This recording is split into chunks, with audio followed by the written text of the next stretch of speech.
எனக்கு அன்பான கர்த்தருடைய பிள்ளைகளே, எல்லாரும் எப்படி இருக்கிறீங்க? சந்தோஷமா இருக்கிறீங்களா? இந்த காலை வேளையில கர்த்தருடைய வார்த்தையை கேட்க ஆயத்தமா இருக்கிறீங்களா? காத்திருக்கிறீங்களா? இன்ஸ்டாகிராம்ல பார்க்குற பிள்ளைகள் இந்த சேனலை நீங்க என்ன செய்யுங்க, ஒருவேளை நீங்க ஃபாலோ பண்ணாட்டி ஃபாலோ பண்ணுங்க. அதுபோல யூடியூப் சேனல்ல பார்க்குற பிள்ளைகள் இந்த சேனலை சப்ஸ்கிரைப் பண்ணுங்க. அதுபோல நீங்க அவசர ஜெப தேவைகளுக்கு, அதுபோல நீங்க காணிக்கைகள் என்ன செய்றீங்க, ஆன்லைன் மூலமா அனுப்ப விரும்பினா உங்களுக்கு ஸ்கிரீன்ல சில நம்பர்கள் தெரியும். அதுக்கு நீங்க என்ன செய்யுங்க, உங்களுடைய ஜெப தேவைகளை வாட்ஸ்அப்ல எங்களுக்கு என்ன செய்யுங்க, தெரியப்படுத்துங்க. அதுபோல காணிக்கைகள் அனுப்புற பிள்ளைகள் நீங்க என்ன செய்யுங்க, இந்த நம்பர் உங்களுக்கு ஸ்கிரீன்ல தெரியும், அதை நீங்க நோட் பண்ணிக்கொள்ளுங்க. கர்த்தருடைய வார்த்தைக்கு நேரம் போகலாமா? இந்த காலை வேளையில நீதிமொழிகளுக்கு எழுதின புஸ்தகம் 30வது அதிகாரம் 20வது வசனம், அப்படியே விபச்சார ஸ்திரீனுடைய வழியும் இருக்கிறது, அவள் தின்று தன் வாயை துடைத்து நான் ஒரு பாவமும் செய்யவில்லை என்பாள். நல்லா கவனிங்க. இந்த காலை வேளையில இந்த விபச்சார ஸ்திரீ அப்படின்னா, இன்னைக்கு இந்த விபச்சார பாவத்துக்குள்ள இருக்கிற ஆணோ பெண்ணோ நீங்க பாத்தீங்கன்னா, அவங்க செய்யற பாவம் அவன் சிந்தை அடைக்கப்பட்டிருக்கும். அவனுக்கு தெரியாது. இன்னொருத்தனுடைய மனைவியோட விபச்சாரம் செய்யறவனும் சரி, இன்னொருத்தனுடைய பாருங்க கணவனை கூட்டிக் கொண்டே தனக்கு சொந்தமாய் வச்சிருக்கிறவளும் சரி, அவள் செய்யற பாவம் அவளுக்கு பெருசா தெரியாது. அவள் அடுத்தவருடைய வாழ்க்கையை கெடுக்கிறன்னு தெரியாது. அதுபோல கத்தரை துக்கப்படுத்துறன்றது தெரியாது, கத்தரை வேதனைப்படுத்துறது தெரியாது. ஏன்னா இந்த புதிய ஏற்பாடுல நீங்க பாத்தீங்கன்னா பவுல் எழுதுறாரு நிறைய இடத்துல, இந்த விபச்சார பாவத்தை பொருளாச பாவத்தை தான் அதிகமா மென்ஷன் பண்ணுவார்.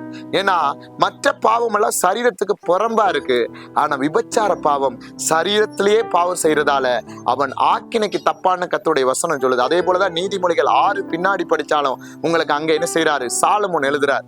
எனக்கு அன்பான கர்த்தருடைய பிள்ளையே, இந்த விபச்சார பாவம், அடுத்தவனுடைய மனைவி, அடுத்தவனுடைய கணவன், அது போல இன்னைக்கு ஒருவேளை திருமணம் ஆனதுக்கு அப்புறமும் தவறான உறவுகளுக்குள்ள இருந்து இந்த காலை வேளையில யாரெல்லாம் இந்த வார்த்தையை பார்த்துட்டு இருக்கிறீங்களோ, கர்த்தருடைய சத்தத்துக்கு செவி கொடுமா, கர்த்தருடைய சத்தத்துக்கு செவி கொடுப்பா.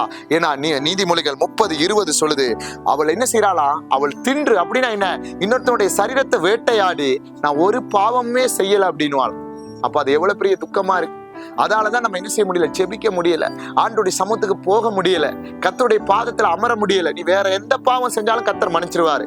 ஆனா ஆண்டவரை அறிஞ்சதுக்கு அப்புறம், நான் திரும்பவும் சொல்றேன், ஆண்டவருக்கு அறிஞ்சதுக்கு அப்புறம் துணிகரமாய் செய்றீங்க பாத்தீங்களா பாவம், அந்த விபச்சாரம், அதுக்கு மன்னிப்பு கிடைக்கிறது கஷ்டம். ஆனா அதுக்கு முன்னாடி நீங்க பாவம் செஞ்சிருந்தா கர்த்தர் மன்னிச்சிருப்பாரு. ஏன்னா அவர் சொல்ற ரத்தத்தினால கழுவப்படுறோம். ஞானஸ்தானம் எடுக்கும் பொழுது அந்த பாவத்தை கர்த்தர் மன்னிக்கிறாரு. ஆனா நீங்க ஞானஸ்தானம் எடுத்ததுக்கு அப்புறம், ஆலயத்துக்கு போனதுக்கு அப்புறம் துணிகரமா ஊழியத்தை செஞ்சுட்டு, ஒருவேளை நீங்க சபைக்கு போயிட்டு இந்த விபச்சார பாவத்துல இருந்தா கேள்விக்குரிய போட்டுக்கொள்ளுங்க. பரலோகம் போகணும்னு நினைக்க முடியாது. நம்ம உலகத்துல வேணா மற்றவங்களை ஏமாத்தலாம், ஆனா கர்த்தரை ஏமாற்ற முடியாது. இந்த காலை வேளையில யாரெல்லாம் இந்த ஆன்லைன் மூலமாய் கர்த்தருடைய வார்த்தையை பார்த்துட்டு இருக்கிறீங்களோ, வாலிப தங்கச்சிகள், நீங்க எந்தெந்த நாடுகள் எந்தெந்த தேசங்கள்ல இருந்து பாக்குறீங்களோ, நீங்க கர்த்தருடைய சத்தத்துக்கு ஒப்பு கொடுங்க. தேவனுக்கு முன்னாடி உங்க இருதயத்தை கடினப்படுத்தாதீங்க. பணம் திரும்பி பாவத்துக்கு ஒப்பு கொடுங்க. என்ன செய்வாரு, கர்த்தர் உங்களை புதிய மனுஷனாய் மாற்ற கர்த்தர் வல்லமை உள்ளவரா இருக்கிறாரு. நீதிமொழிகள் 30:20 நல்லா படிங்க.